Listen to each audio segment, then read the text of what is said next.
Oh my god. Yeah, that's a thought. Ladies and gentlemen, welcome to episode 7 of the Soapbox. Today I am joined by the lovely Miss Morgan Bond. Hi guys. Morgan is an old friend, an old choir pal, and somebody who has a similar experience to Miss Naomi Harris from last week, but is much more confident on talking on certain subjects. So, Morgan, how you doing? I'm good. How are you, Ev? Tired like a motherfucker. You're stupid. I've been stupid for years. Fuck you mean. I know. I've known you for a couple years. Hasn't changed, guys. Hasn't changed. Oh, I've changed a little bit. I've curved my mouth a little bit, I like to think. If you say so. Yo, so I don't know if you've heard about this, but can you explain to me why Chance the Rapper is suddenly corny? I love Chance, guys.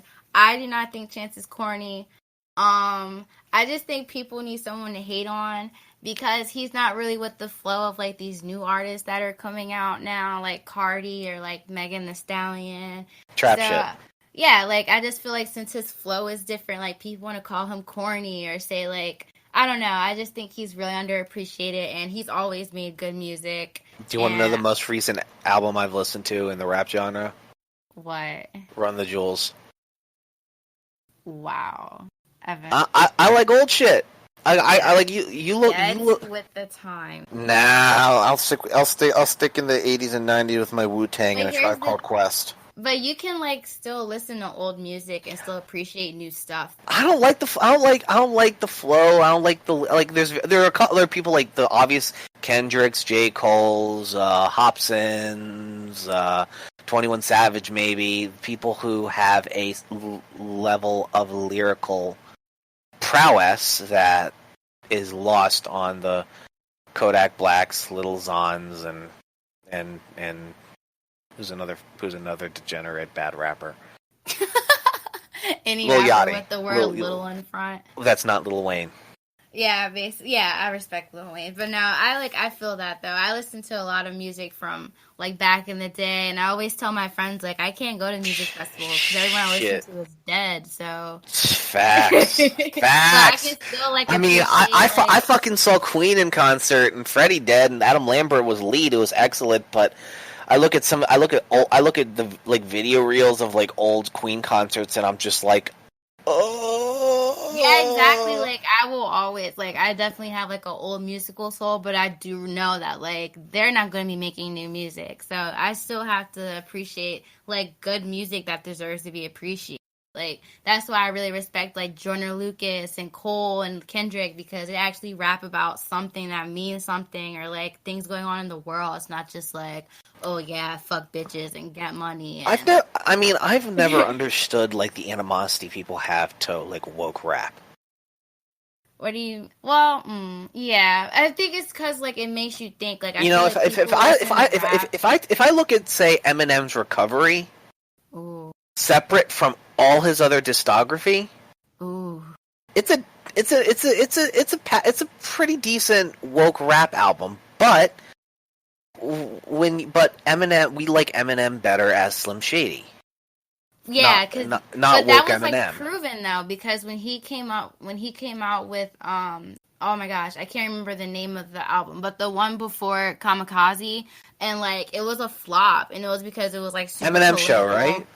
I'm not seriously like don't get me to lie to you, but I just remember like it was a really big flop, and I remember like all these M fans that I know that were like, man, that's not his best work, and I'm like, is it because he's not Slim Shady? Like, but then Kamikaze came out, and it's not as serious. It still has like these little hints of Slim Shady, and like that's why people gravitate towards it. But I feel like people, because M has always spoken to a level of just. I'm angry at my situation. I'm pissed because I know part of the reason I'm here is my fault, but I'm also mad that the fuckers that are also keeping me here. And I just want to be mad. I don't want to problem solve. I just want to be mad. Yeah, and I feel like the thing with M was like I feel like the thing with M was, yeah, he was angry, but M was funny. Like, but meanwhile, like someone like Jay-Z can go from something like 99 Problems to the story of OJ. You know why? You know, I wonder why are certain rappers able to grow to change their music with their age and their life. yeah, I feel like people kind of get stuck with like musical development. Like with Eminem, like he got our attention with the comedy, then he kept us with the like anger, because you know people are angry. Same thing with Jay. Like Jay has music you could just like sit there and bop to and have a good time. And like 99 Problems is catchy, but then when people want to be serious about their art and it's not the same vibe as like what it used to be, like I feel like a lot of people just expect to stay like in that young mind, and it's like, it's no, part of the people are reason gonna why grow. it's part of the reason why I've never understood like who's better, Biggie or Tupac. They're two different things. It's Pac is And a prophet. that's like, but even He made his shtick is woke rap. You know, it's and Biggie yeah, was just but a the thing masterful was a is, master. He was a the master class in lyricism and song design. You know, it's like you can throw on most Biggie songs and bob to it, but you're not really bobbing to a lot of Pac shit. but like a You're lot, sitting I down feel and listening like, to it. yeah, but I feel like the thing with like Chance is like Chance has always been a woke rapper. Like Chance does make bops. Like obviously you have to make bops to get on radio stations, but like Chance has always been a serious, like I feel like personally he's always been like a more serious rapper. Like Well, and Same here's the Drugs other is note. like a fun song, but it's Right. still about, you know what I'm saying? Well, And here's I the feel thing about like Chance. Here's the other thing about Chance. He's, I think, one of the only like black rappers out right now that an old geriatric Caucasian industry veteran can tolerate. yeah. It's why he was singing. It's why he did like he did a line a couple years ago at the Emmys when in that opening scene where Stephen Colbert hosting it. You know, Yeah, I get that. it's part of the reason why he's able to pair with Lyft. It's part of the reason he's able to do all these business partnerships. It's because He's smart. Like Chance not all is more than right, just and a he's rapper. definitely Like he's a right, businessman. And I right. feel like a lot of people are seeing that as like, oh, Chance just wants the clout. Like he No, just no, no, really no, no, no, wants the no. It's attention. like Like no, like why is someone like say Gucci Mane. ugh. Maybe Gucci Mane is not a good example, but just like some older rapper who's like struggling for cash. Like, and then you have someone like Jay-Z who's got businesses, or Dre, all of whom who have businesses, who have side hustles, who the rap has become something they can do for fun again, Yeah, not and I their feel job. but I also feel That's also part of the reason why someone like Eminem is not able to do some woke rap and shit. It's because he's not able to diversify his assets in the same way someone like a Jay-Z or an Ice Cube or I feel like Dre it's could. how an artist like wants to develop their art. Like even if you take out the music, like think of a painter that went from like painting stick figures to full on portraits. Like yeah, like as a kid. Ladies and gentlemen, welcome back. You gotta love technology, am I right? So moving towards something, moving towards the topic I wanted to have a discussion about. For our listeners, yesterday, the last podcast we had was with Miss Naomi Harris, and Go give it a listen, guys. It was awesome. yeah, but if shameless plug. I know. But that being said, before we get started, I just wanted to say, if you are great listeners, have any questions, comments, concerns, or thoughts about any of the topics we've discussed, please do not hesitate to send us a message in the link in the description, or hit us up on the High Media social media page, which is for people who aren't for the uninitiated, are both in the description. And for Facebook, Haggard Innovations, Instagram, Haggard Innovations, Twitter, my name, EVANHAGGARD123, or you can find us on our YouTube channel and leave a comment there at the HIMedia YouTube channel, all of which is in the description. Now, to also, like I said, when I say send us a message with a link in the description, you can actually send a voice chat. So you're more than welcome to say something nice, ask a verbal question. Hell, if you are even a small business owner or a young entrepreneur, and you want to advertise your thing and just get a little free snippet, I would be more than happy to do that and put that in if I like what you're saying. So, shameless plugging aside, let's get into the topic at hand. So what I wanted to start with you is you have a certain level of comfort in your sexuality that is rare with most people. I mean, I'm one of them, but most people. But well, I mean, it's not so much something you would need to try to do. It's more just like your experience. You know, it's your like did you grow up with sex being something that is out of reach, taboo, something you're never supposed to look at, something that's sinful, or did you grow up with it being something that like was you saw a little bit? And when I say growing up, I mean from ages like 10 to now. Yeah, I get what you're saying. Actually, growing up, I never saw sex as like taboo or like hidden away. Like, I grew up with 4 older sisters, and their age gaps are like significantly. Like, they're kind of big. Like, they were having sex when I was fairly young, and I was always exposed to that. But you were at a point where you were at like 9 and like, hey, motherfucker, gotta sleep. Yeah, like just put the dick down. You don't need it. No, I never like experienced them like doing the act, but like I would hear their stories, like they would tell each other, and like I never really knew what they were talking about. I just knew that it was like something I wasn't doing yet. And then like my mom, she is actually really open with me about like every risque topic there is. Like, my mom grew up in a house where she couldn't talk about things, so she wants to like talk to me about everything. Pause real quick. Here's how much I know that I was on how much I've changed. I didn't even realize I had you blocked on Insta. Oh my god, you're so fake, Evan. Alright, I just sent you a follow request. My bad. You're so fake, guys. I know. I'm a fake fuck. Oh. I didn't even know you had Instagram. I literally thought you're just one of those people that didn't have it. It like never came to my mind that like maybe you blocked me. That's so crazy. Well, my Instagram is basically just a vomit page for everything for my company. So it's really. I don't want to hear it. I don't want to.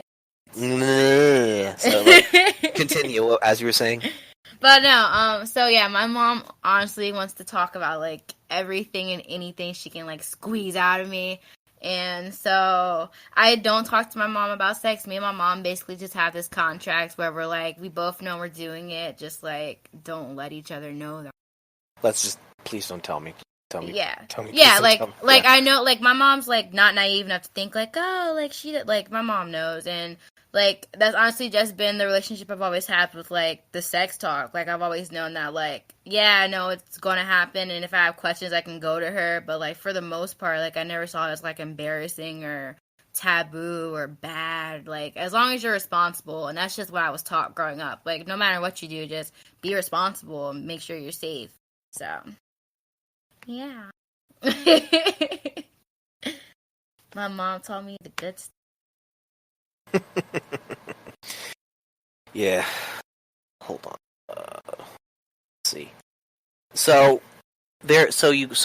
having that, when was the first time that you started getting so you listen to the podcast, and so I'm not going to go over everything in detail. I'll just say this: the problem with boys and girls growing up, nobody truly training them in the appropriate way to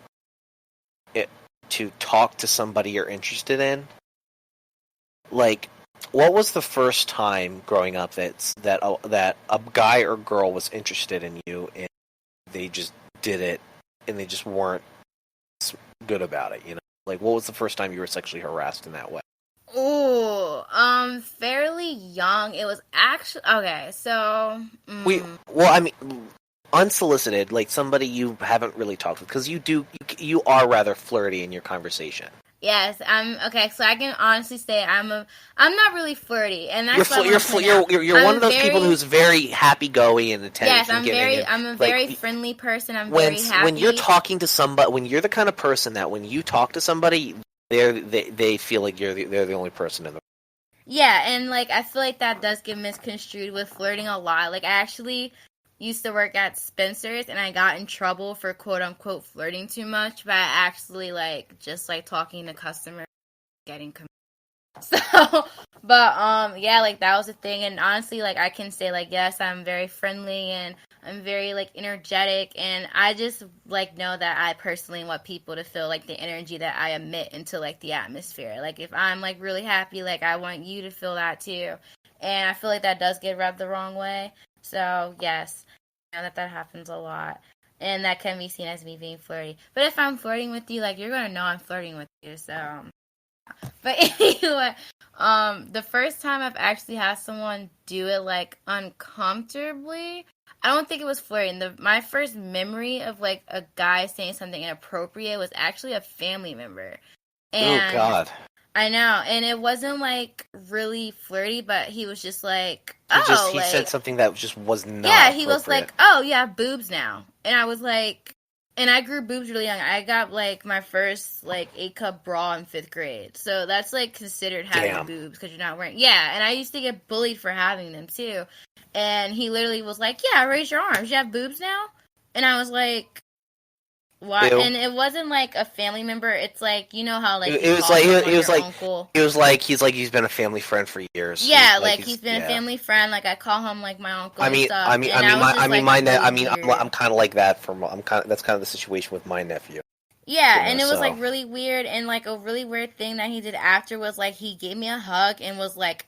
And I was like, so now I honestly don't hug him anymore. But I was probably that's rough. Yeah, I was in 5th grade, and I think that's honestly like fairly young. But I do know like I did develop pretty early. Like, yeah, I got my period in 5th grade, so I really did develop like pretty early. And I just remember like being really uncomfortable and like not knowing like what possessed him to say that. Like, sir, you're a grown man. Like your kids play with me. Like, why are you saying that? Like, would you say that to your daughter? Like, and like, yeah, it was gross. It literally like gives me goosebumps just thinking about it because it's like ill. Like, yeah. Why would you say that? Yeah. So now we go to barbecues and don't speak. Yeah. Even though you're friends with his kids, so yeah, and his kids don't know, cause like I don't want like there to be anything wrong. Weird shit going on between, yeah. Yeah, so I just kind of just pushed it aside, and like yeah, that's like the first So besides that, like my first like actively bad experience was actually this was in middle school, so like probably a year after, cause I know it was 6th grade, cause I still had like that phone that like slid up with the keyboard. And I remember like getting a dick pic, and I didn't have the number saved, and I didn't know the guy, and I texted him back, and I was like, what the wrong fuck number. Is this? Yeah, and like I wasn't gonna be rude because like maybe like I know you didn't mean to send it to me, so I was like, he's like yeah, the fuck I did. Like, yeah, so I was like wrong number, and he was like. No, this is for you. He was like, yeah, wrong number, but what you look like, hun? And I was like, I look like the girl you're not about to start texting? Like, what do you mean? And I blocked him, so. Yeah. Guys, don't send. Yeah, it's that's one of those things that I've never understood. I personally don't like them.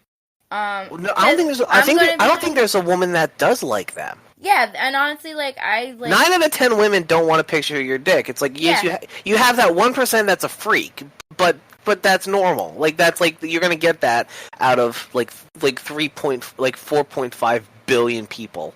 I always like, I saw this thing and I swear it's true, but it might not be and it might offend some people, but it was like, guys are attracted to what they see and girls are attracted to what they hear. And I feel like that's why like guys like getting, cuz like I know I don't like getting pictures, but I know guys like getting them. Right. And like girls so much don't, but if you talk like dirty to a girl or if you like make her feel good, like that's going to get her going. So now like, talking dirty in a way that's like not creepy. Yeah, like don't like hit my phone up like, bro, come suck my balls. Like, don't say it's like there's a difference between saying I'm like yo, come suck my dick, and saying I'm going to make you quiver. Yeah, exactly. Yeah, like, and there's that's a big like, difference. Yeah, so honestly, like, I don't think there's anything wrong with dick pictures. Just like know your partner well enough to know that like, do they like them or not, and ask unsolicited to a complete stranger. Yeah, and if you send a dick picture to a stranger by accident, do not ask them what they look like, because that dude was definitely a grown man, and I was definitely not like a 13-year-old. Like, that's gross. Not okay. Yeah, that's pretty gross. That's right. That's raggedy. That's not okay. So, so for me, I grew up with basically unfettered access to the internet and a family that didn't judge me for like watching porn or anything. My family never really told me it was wrong. They expressed to me that that's not what sex is. You know, it's not a good representation of it. They said it was something to do you feel with someone you love, and it's very emotional and deep and stuff like that. And they were right, you know. Mm-hmm. But but I've met like I mean, I think part of the reason why, like, you can talk to anybody I've ever known, Morgan, and like realize, and like I've never, you know, like really sexually harassed people, like in high school and shit. I didn't send dick pics. I didn't do anything like that. Yeah, because you shouldn't, and you're like... Right. Well, I genuinely think part of the reason that is because I just beat my libido into oblivion. Well, I feel like... literally, I mean, I think part of the reason why some of our friends might have asked one of our other friends to get for a blowjob while we were, like, away... it was not because of said persons, like, didn't know right from wrong. They do. They just probably hadn't had any sort of relief in weeks. Yeah, and, like, I get that. Like, honestly, I didn't really get the talk. Basically, so with the talk with me, I didn't have the talk. Growing up, I really didn't want to talk about it. I just knew that I wanted to deal with that on myself, like anything sexual. Like, I wanted to be, like, I always thought, like, I had to be a strong woman and figure it out by myself. And look, then, like, in retrospect, do you think that was a good idea? Yes and no. I do feel like... Do you think having somebody like help you, not so much tell you what to do, but more answer your questions as you have them would be better? But the thing is, like, I have that guidance offer. Like, I remember my mom was like, that my middle school was giving sex ed, and it was like 6th grade. And this is when I knew that, like, boys are starting to like me, and, like, this was going to happen, not soon, because I was in 6th grade, but I knew it was going to happen, like, eventually. Mm-hmm. And I just remember, like, going to my mom, and I was like, this class is with the boys. Like, I don't want to take this class. And because you could feel them all staring at you. Yeah, and I was like, and then they gave you a paper. They're like, if you don't want your child to take this class, like, sign this paper. So I, like, ran home, and I was like, Mom, like, sign this paper. I'm not taking this class. And my mom was like, no, you need to. Yeah, my mom was like, if you don't take this class, I'm going to get you a book and write out quizzes for you. And you're like, I'm going to be your teacher. So and you're just like, you would rather get leered at by a bunch of horny 13-year-olds than you would have your mom teach you. Yeah, but now, growing up, like, I'm not, like, when I tell you, like, me and my mom have this super rare relationship when I can go to her for literally anything with no judgment. Like, I wish that I took advantage of that way sooner. I think I just started opening up to my mom when I was, like, 17, 18, right around when I was, like, deciding colleges and stuff. and I was going through a lot of like physical and psychological changes because of college and stuff. And that's when I kind of opened up to her. And ever since then, we had this really open relationship about everything. Like, I talked to my mom about drugs and alcohol and sex. Like, I go to my mom for everything because she's great. And because she knows you're coming to her for help. And my mom's thing is, like, my mom's like, look, like, my mom always told me, like, if you want to go party and drink and you drink too much and you need a ride, you call me. Like, I've always had a mom like that. And what I can say is personally that I wish I utilized that earlier instead of trying to figure that out, because I feel like I tried to figure it out in like the quick ways so I could just get it over with instead of talking to my mom. So if like people have that opportunity to talk to someone, like even if it's not your mom, because I know everyone's not going to be my mom, but like if you know someone that's like willing to talk to you and you're scared to talk to them, like that was my problem. I thought I was going to, like, get in trouble or stuff. Like, no. Like, you need to utilize that person that you trust, because that's honestly, like, one of the greatest gifts ever. Like, so. Right. And, like, those conversations, I'm guessing the accumulation of all those conversations led you to being in a relationship with somebody who is good.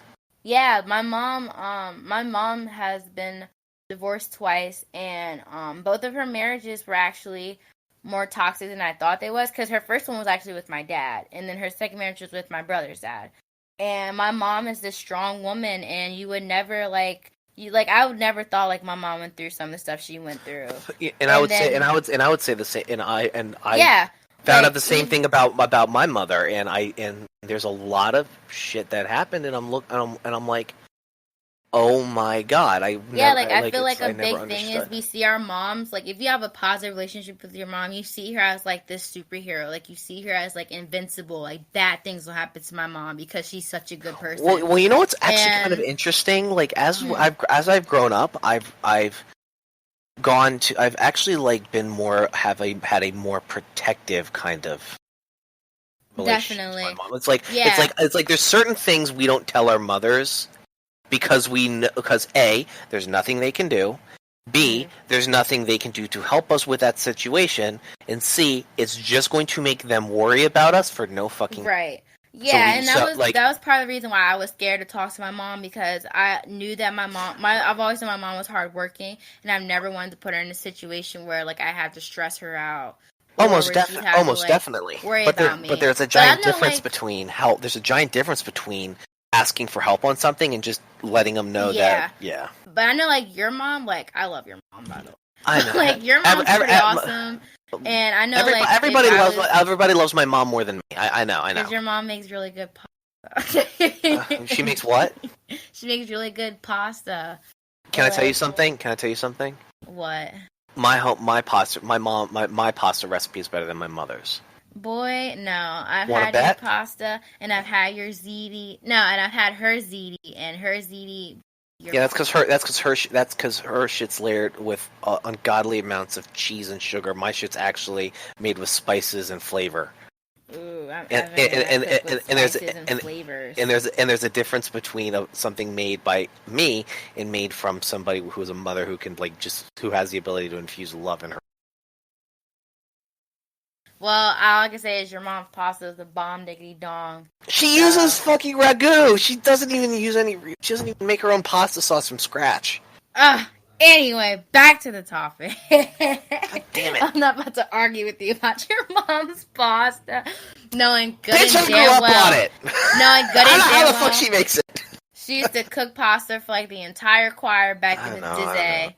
I know. But like, I forgot what we were talking about. Sexual harassment growing up. Yes, but I can say, like, I know, like, your mom, like, if I were in your position, like, I wouldn't want to stress my mom out, and I wouldn't want to freak her out. And I feel like a lot of people go through that. My mama get that ass if you piss her off. Yeah, like, yes, but like, moms are there for reasons. Like, that's what mom. You want to know the lucky part about y'all not being blood related to her and being her child? Is that she can't beat me. Mm-hmm. It's okay, because my mom can't beat you either, but she sure will fuck me up. Damn right. Oh my God. Have you ever gotten a look?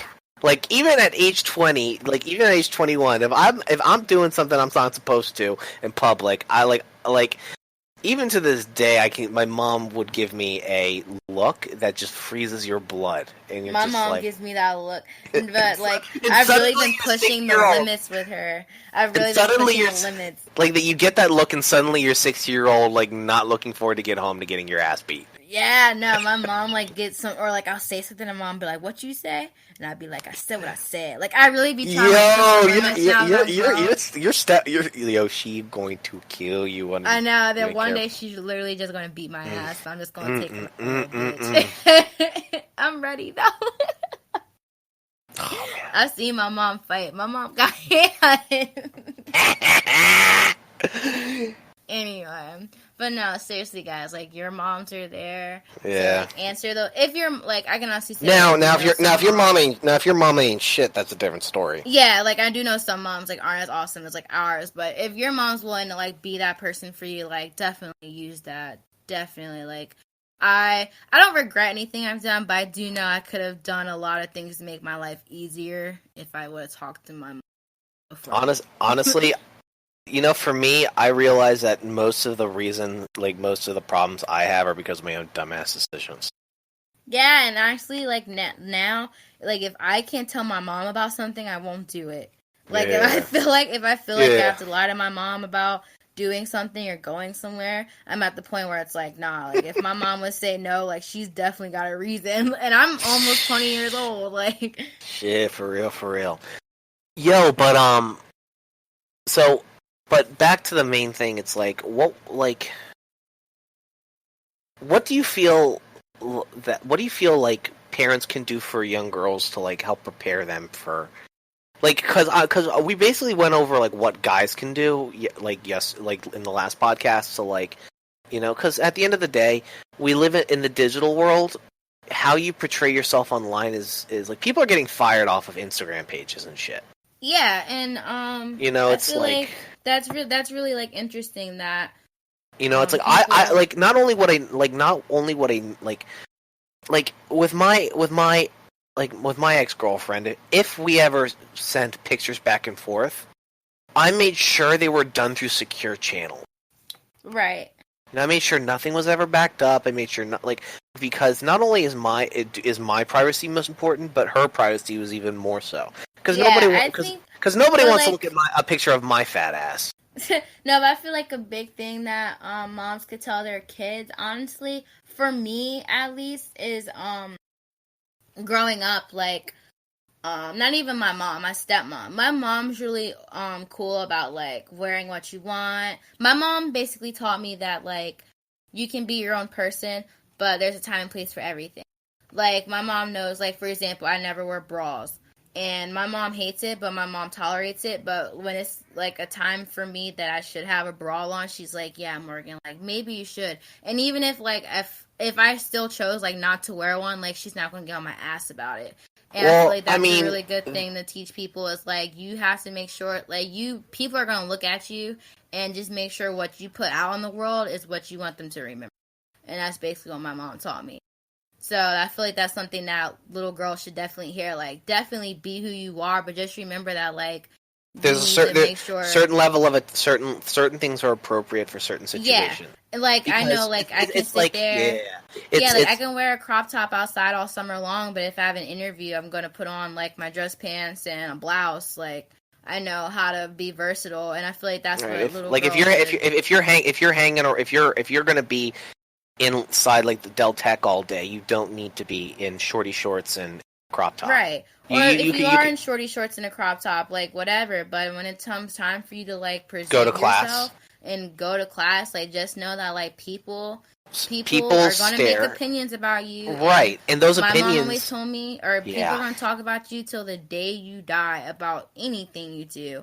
And you know what has always aggravated me? The people who say people's perceptions don't matter. Like, I'm just like, okay, first off, that is, so just taking it away from the grand scheme of things and just keeping it to Delaware in general. Yeah. People's perceptions of you. Delaware is a small ass state. Everybody knows everybody. Delaware is so small, and literally, if the right person says the wrong thing about you, like your life is. Like you literally, if you want any other kind of opportunity for socioeconomic advancement, you would have to move. Yeah, You and would that's have how to it move. is. So I feel like that's a really big thing that Delaware taught me, because I'm from Philly, and then I lived in Florida, and those are like two really big like places where I can drive an hour down south, and there's a totally different pool to be in. But at the same time, like that's what it basically is. The internet has made it, and it's always been like that. And the internet has made it even smaller. Yeah, and that's what you basically like. I can't count how many. Like, I'm friends with like 1,000 plus people on Facebook. Just, and that's not even because I'm friends with 1,000 plus people. It's just because I friended everybody in the Find Friends tab to advertise my business more effectively. And the amount of girls who post like dumb shit guys have sent to them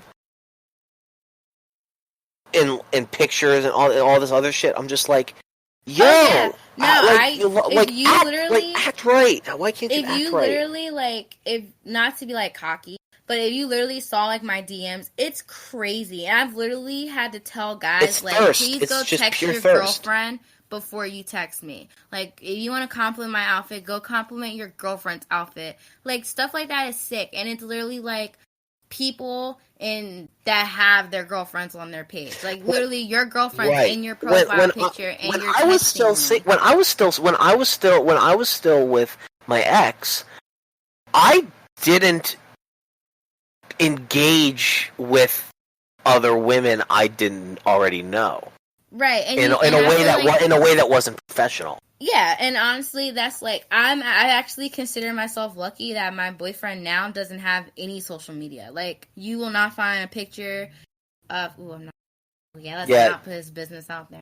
But you will not find a picture of him anywhere. I'm the same way. I'm the same way. You will not find a picture of me anywhere. Yeah, and I literally think I'm so lucky that I found like a man that like literally. I don't have to worry about him like DMing girls on the low or like liking other girls' pictures, because I feel like with social media, there's like these new like standards of respect in a relationship, like, and some guys just don't follow them, and it's wrong. Like, it's wrong, and it's pretty sick to think that like you can sit here and post your girlfriend and how much you love her, and then turn around and like tell me how big my butt looks in a dress or something. Like, no, get your life together and go tell your girlfriend you love her, and all this energy you want to put in Instagram, go put in your girl. Like, my thing is that if you have the urge to cheat on your significant other, then leave. Yeah, because why stick around in something that is obviously not making you happy? Yeah, and I've been and just to be clear, that's what happened with my old former relationship. Yeah, and she had to step away.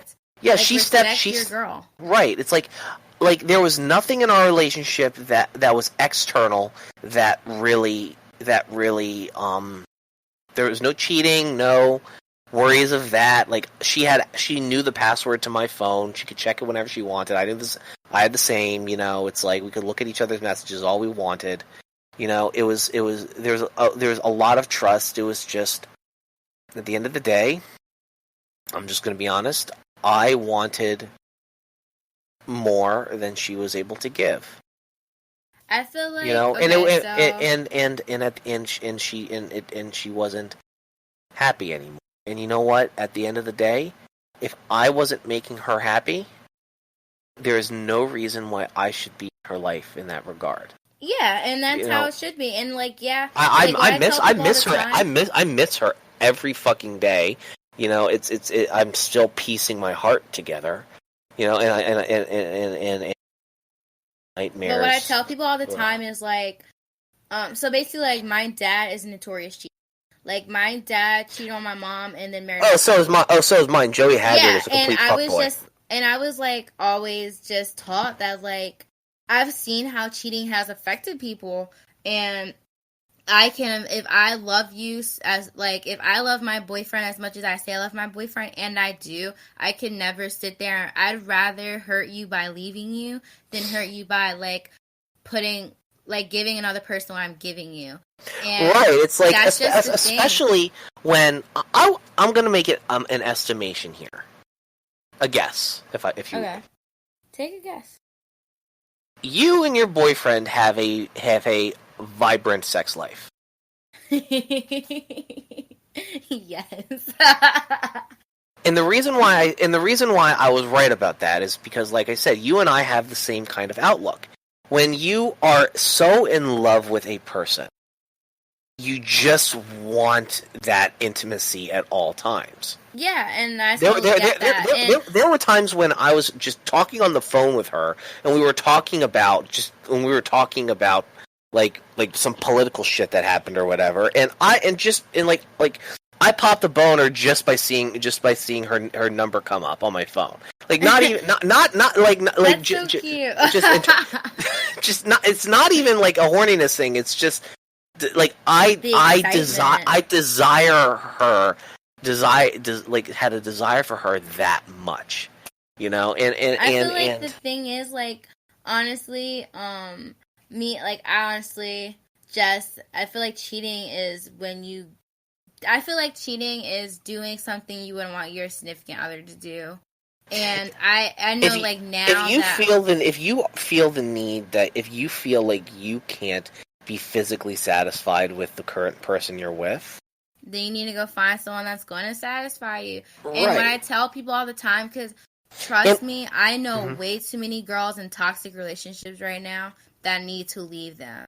And I know, like, for me, like, with my ex-boyfriend, I stayed with him for at least 3 months, like, way longer than I should have, because I was scared to hurt him. And my whole thing is, like, yeah, and that it's not even, like, fuck them. It's like, no, like, I keep telling people now, like, they're going to get over it.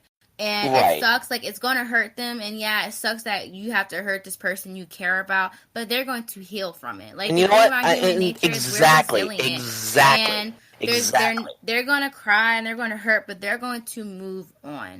And exactly. You need to be able to focus on yourself. Right. Like, I'm moving, it's hard, I will admit, and I'm moving on day by day, but the fact that she's able to live a better life, a happier life that I wasn't able to give her, you know, my wish now is that is for her to find somebody who loves her as much as I do and makes her as happy as she wants to be.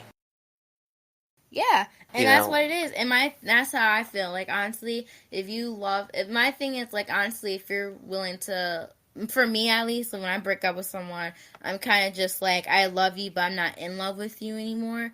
And if I still love you and I still care about you, then I'm going to let you go. Because I'm not going to sit here and try to force anything. Like, if it's not there and it can't be natural like it should be, then it just shouldn't happen. And yeah, it's going to suck and you're going to hurt. And I feel like that's why it's so hard to leave, because you don't want to hurt that person. But honestly, for your growth and theirs, it's just easier to just, like, rip the bandage off and let them go, because you're going to flourish from it. And that's just how it is. And honestly, we're at this age now where we're young. Like, if you find the person you're dating now, you marry them, you're lucky. But, like, but even then, there is still, but even then, there is still. I'm not even that. I'm just saying I see these things as partnerships, things that last 10, maybe 15 years. Because you know, and if at the end, like, the way I think, like, relationships should work is, like, if you were into each other, all this different thing, like, you break out at any time. There should, like, I think every 10 years, like, every 5 years, people in a relationship should look at each other and say, we are different people from when we first met. Are we still in love with the people we are becoming and we have become? Right. If the answer is yes, then another 5 years. If the answer is no, hug, kiss, say, we still love each other in a regard, but we aren't loving who we're becoming, and you transition towards being friendly with another. I'm not saying you can be friends. I'm just saying be friendly. You know? Mm-hmm. You don't, like, I think these, like, 50-year marriages where they married at 19, 18, they're together until they're in their 60s and all that devil perpetrating bullshit. Not only is it not natural, it's not compatible with what humans are. You know, I'm not one of those people that thinks there shouldn't be any kind of monogamy. I think monogamy is important. I think I'm a very greedy person. Mm-hmm. I don't like to share. It's like I don't like to share. I wouldn't even. I know, I wouldn't even want. polygamy is a thing now. I wouldn't even want to do a threesome. I'm that fucking I am too. I told my yeah. boyfriend now, I was like, Ow. like I would try to be all cute and bring another girl in, but as soon as she touches you, I'll kill her. So you might as well just save her life by not bringing her. I don't know what you did, but it sounds like did you change the way you're sitting or whatever? A little bit. Can you hear me? Oh no, I can hear you perfectly. It's just really loud. I'm sorry. You're fine. Okay. You're fine. It's fine. But yeah, it's just I don't think I'm gonna be ready for a relationship for a while. It's only been a month and a half. Yeah. And I haven't heard from her. I haven't seen her. She's blocked me on everything. My thing is, I don't think she whenever we had problems, she did block me and deleted me on everything. And then she came back and said, "I'm sorry, I made a mistake," and then we fixed it. I'm sorry. I hate that. My ex used to do that all the time. Some people immature. Right. Well, thing is, I think for some people that cutoff is helps them process. I would literally rather you just my whole thing is communication is key with me, and I feel I'm a pretty understanding person, and my boyfriend now, we're at this point where we kind of just know when something's wrong with each other. Mm-hmm. And I'll just look at him and I could just tell, do you need space? And he'll just be like, yeah. And I'll give you space. But for you to just, I'd rather you sit there and text me, just give me a couple hours to breathe and debrief than block me on everything. I feel like that's so extreme. And we're in a world now where, everything you do on the internet, has some type of, sentimental purpose to it. If you it's just a big thing with that's why I'm saying before with respect boundaries with social media, it definitely has changed. And I feel when you block someone like that, it's kind of disrespectful. You should just be able to come to me as a person and be okay, I just need some space, I'll call you when I'm ready, than to just block me on everything and then be oh, I'm sorry, I blocked you. There is a level of disrespect there that is just unbelievable. Yeah, and my ex used to do that all the time, and then I have anxiety, so I would be what did I do wrong? Why did he block me? Is he posting another girl? Right. And I one time I literally told him, I was I psychologically can't handle when you do that. And when he did it again, that's why I was that's when I learned I had to go, because it's I'm not going to keep putting myself through this trauma because you're going to keep blocking.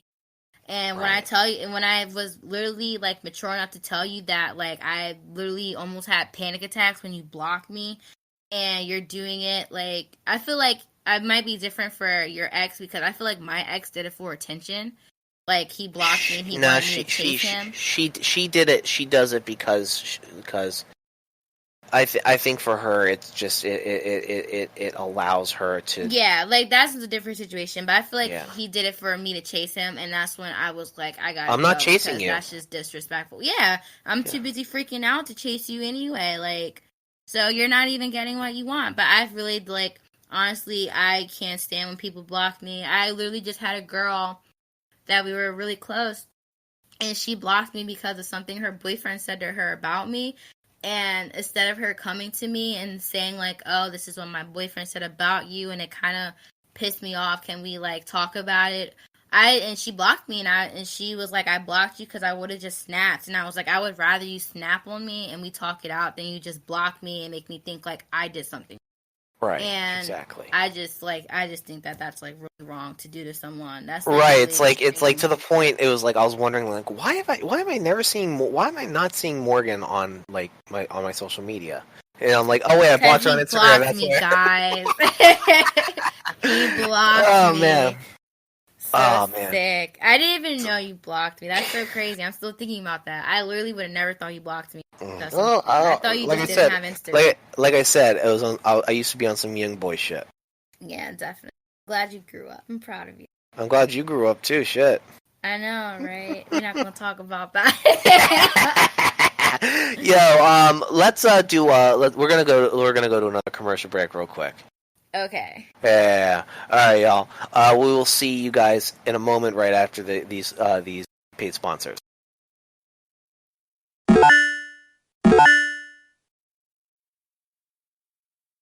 And we are back. So let's actually we can have this conversation on the podcast.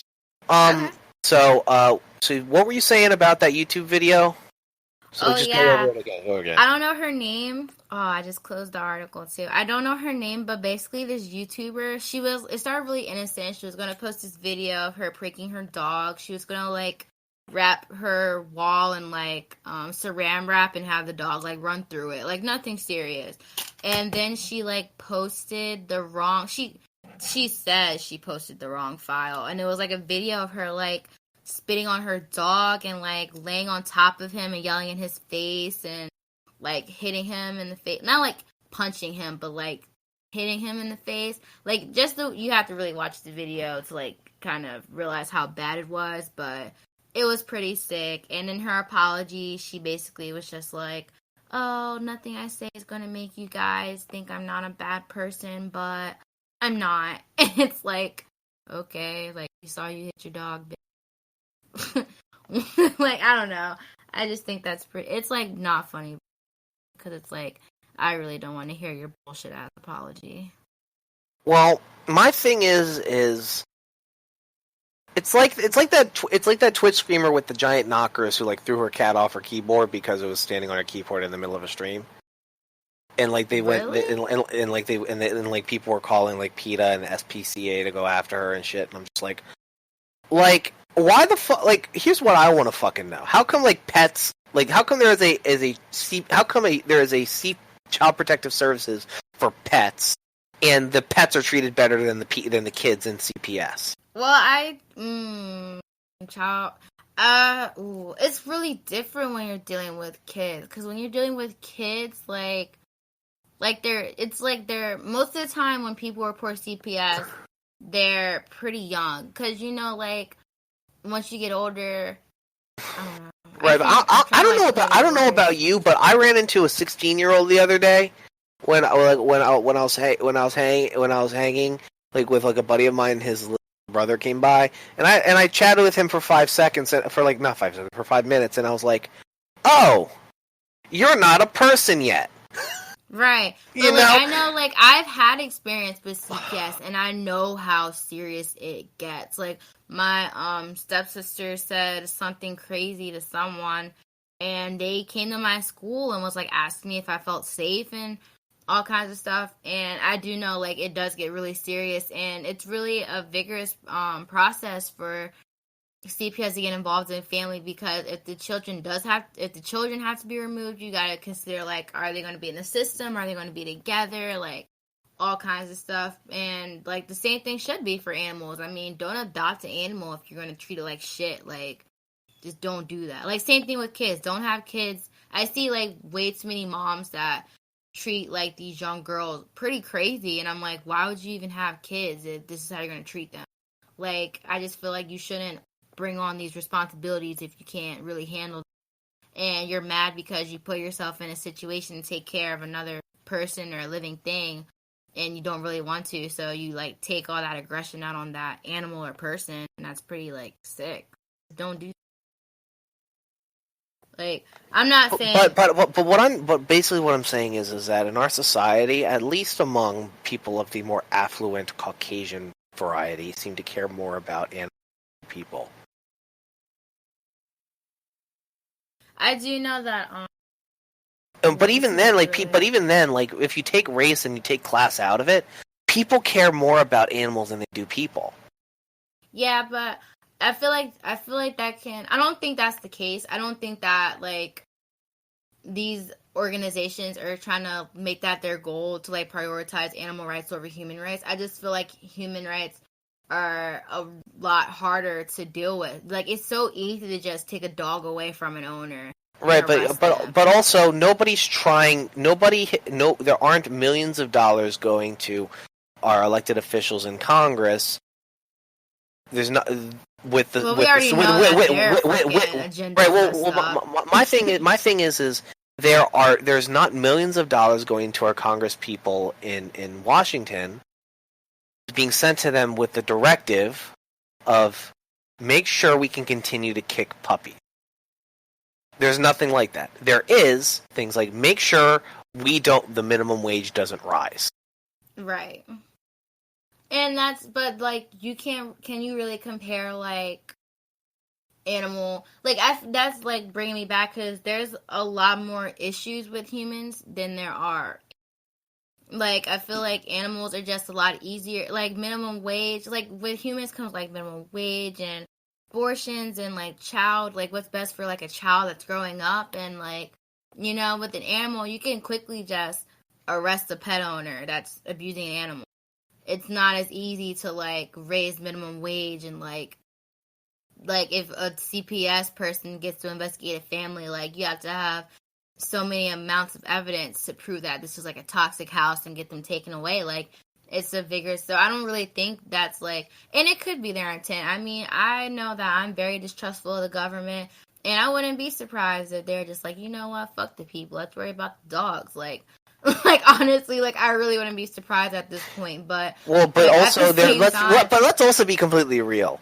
There is a not insignificant amount of the population that would be okay with that stance.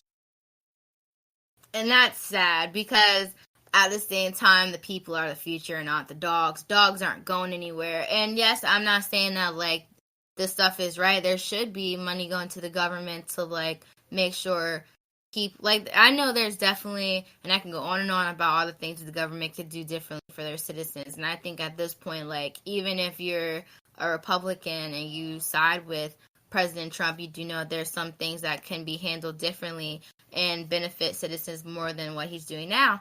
But it's just like the point where like I don't know where I was going with that. I wouldn't be surprised that a lot of people agree with that. It sucks. Like people should care about other people because they are people, but then you have things like racism that are happening because of like the color of their skin. Like I know people that don't like me just because I'm brown, and it's like you'll accept any dog that comes in your house. And if you think that way, then you're just a sick person. And you shouldn't and there just shouldn't be people like that. You are like maybe, but at the same time, it's like if I have to choose between like feeding myself and feeding an animal, like I'd probably end up feeding myself because if I die of starvation, the animal ain't getting fed regardless. It's like it's like and that's so how it's it like should be. Like I'm gonna take care of my whole thing is make sure you and yourself are taken care of before you try you even to think about it. Yeah. Like I know right now I'm not gonna pop out a baby. Like I'm not gonna sit here and try to get pregnant when I can even get rent to move out to an apartment. Please, I know I would wager that your boyfriend double layers his Trojan ENZs to make sure he's 100%. Like it's like. No, but what I'm saying is, like, my whole thing, like, I always been taught, take care of you and yours. And honestly, like, you gotta make sure you're taken care of. And that's how the government should be. Like, basically, like, we are the government's people. And we are there and, I guess they're and theirs.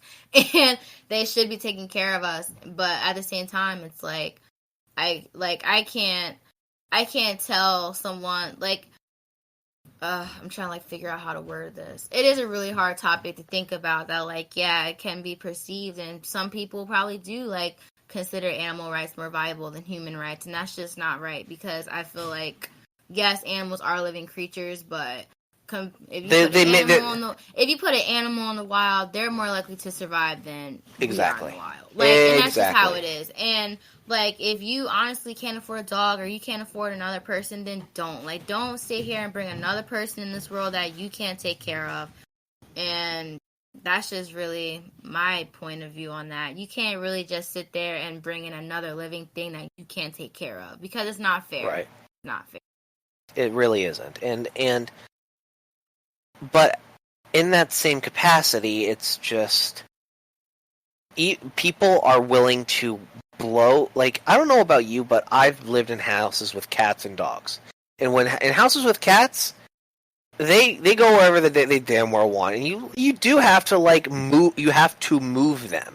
Yeah, You know, and sometimes you have to throw them a little further so they're not going to get as so they're not gonna and you know it's like you know and like her laying on that dog and like it being bad, like I have a feeling that dog was acting up for damn near three plus hours getting into shit. Yeah, but at the same time, like you shouldn't I'm be the type now of person like that if I have a bad day, if you're laying if she was laying on it, grabbing its muzzle and saying no, you stop, all that stuff, like that's fine, I get that. But the spitting in the face thing is something I just don't understand. Yeah, that's what I was saying. I was actually talking about this with my little brother, and he was saying like I can understand her. Like if my dog shits on the floor right now, I'm gonna put his nose in there and tell him you don't shit on the floor, and that's okay. And I don't understand like like I kind of think of it as like when you beat your child. Like I can't sit here and tell you how to punish your child. I don't know how other people punish their child, and maybe that is how she punishes her dog. Like maybe she's used to like grabbing its muzzle or laying on it. I personally think that's a little too aggressive, but I know like some of the things that I had used on me when I was punished, like other people would think that's aggressive too. But I know that spitting is just blatantly disrespectful. Right, and I mean the dog doesn't understand it's spitting. Yeah, but and he doesn't understand. But exactly, and I know like I work in an assisted living facility, and I do work with dementia patients, residents. And I was spit on by one, and I just remember like losing like almost all sense of control, and I just literally had to gather all my anger and walk out because I know that's blatantly disrespectful. And yeah, it's like it's. Can we just talk for a second about how? Doing. Can we just talk for a second about like why like the entitlement of the boomer generation? Oh, actually, my residents are actually super sweet. Minus the ones that spit. We were having the one that spit. So basically, he has dementia, so I can't really like hold him accountable for a lot of stuff he does. But I do feel like he's very self-aware of what he's doing. He also has a record of like punching people in the stomach and like kicking people and stuff like that. And I do know that I can say that yeah, you probably don't understand like what's happening, like while I'm trying to change your clothes and stuff, but you do know you're fighting back. And yes, he did know that he spit on me. I do not think any part of me believes that this man didn't know that he spit on me, especially because he spit on me multiple times and other people. And I just feel like it's just disrespectful. It's not okay. And it's just like a good thing that like it was me, because I know there are sick people in my industry that would have probably put their hands on me. And I'm lucky that me and my coworkers are mature enough and have the patience to literally just like kind of grunt it off and walk away and like just make sure that like, you know what I'm saying, like everyone's safe. And that's just how it is. I do know that a lot of the bloomer generation are very, very entitled and very arrogant. And I know they grew up in like a tough time, but I don't think that really makes you like right. But they grew up in a tough time they didn't grow up in a tough time from an economics.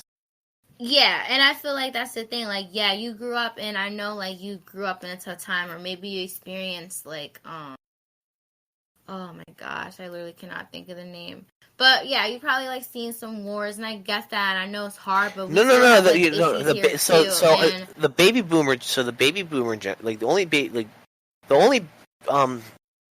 Korea was probably like Korea and Vietnam. Korea. Yeah. So which I have residents that fought those wars too. I have I actually work with 2 Korean War veterans and 1 Vietnam veteran, I believe. And like I know that's rough, but I still feel like life's rough time. And I know that like our generation, like we're not gonna see.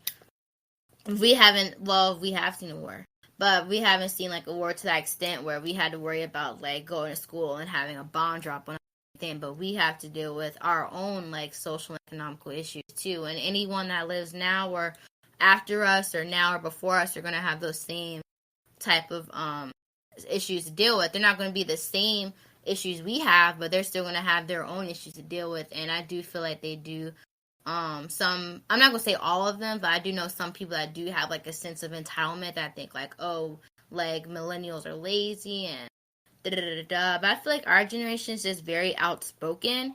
And especially now, like their time was a time where like women didn't really have a voice and like women can't really speak, and now like all minority groups like have a voice and like we're not backing down and we're going to be heard. And like, well, I mean, if you think about it, how many people? I mean, they grew up in an environment where their parents, who like were around during World War One and World War Two, were basically like they grew up in an environment where where respect is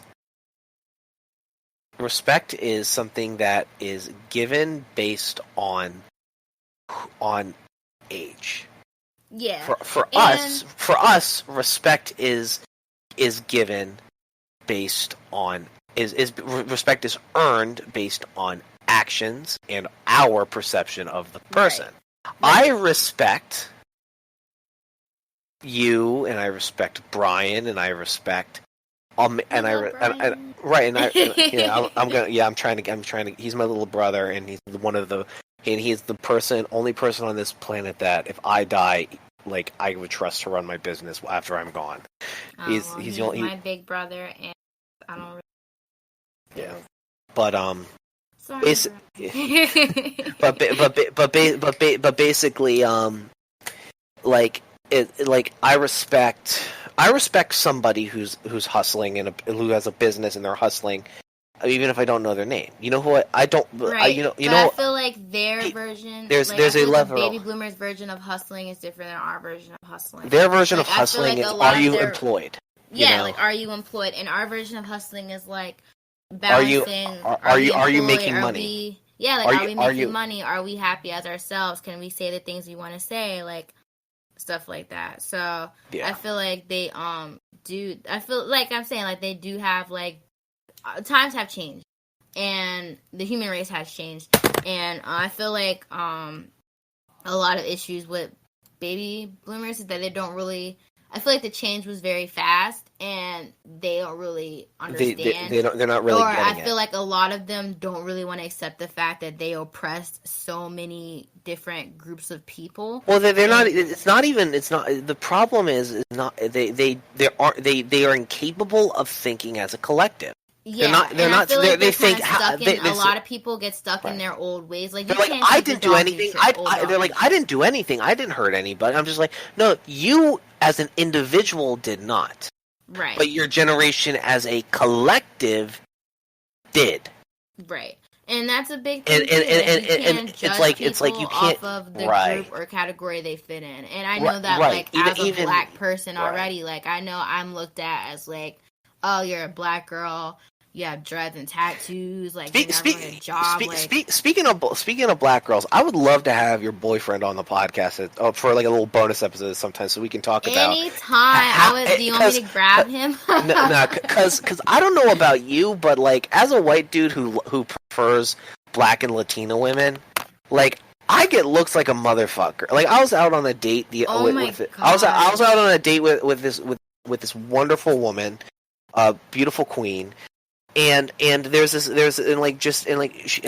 back was to me, and like behind us there's this old geriatric white dude who was just staring at us the entire fucking time. We literally get. So I would love to have us like together, like if everyone talk about like the topic of dating. Oh my gosh, I can tell you we had 2 really bad incidents recently. Mm-hmm. The first one was we were at Grub Burger at Concord Mall. Pause. So, what y'all doing for the rest of the night? We're actually gonna go out to dinner and probably come back. What time? After this, we're actually gonna go head out. And okay, all right. Because I was about to suggest, hey, let's just do a bonus episode real quick with you and your boyfriend. Do a quick 30-minute. You want me to grab? I can grab him right now. Well, I mean, we'll probably have to end this podcast right here, and then. Yeah. Definitely though. If we're I'll hit you up when we get home. I think he'd really love to be on your Yeah. podcast. Well, but and when was the last time you ate? Oh my gosh. Alright, so ladies and gentlemen, I'm gonna let this poor woman go eat. And I got some homemade chicken tikka masala I made sitting in the fridge with some rice. That sounds so good. We're gonna go argue about what we're eating. Mm-hmm. No. if y'all would want, if you guys come up and get your all free pizza, you're more than welcome to come up here and we could record this shit in person. Yeah, I'll let him know because as soon as I tell him you want him on the podcast, he's literally going to get so excited. Yeah. So either way, ladies and gentlemen, thank you so much for listening. Morgan Bond, thank you so much for. Yeah. You can have me anytime. Thanks for listening, guys. Yep. Well, I know it's afternoon, but I'm just saying this because I know it's going to aggravate you a little bit, but good Morgan. I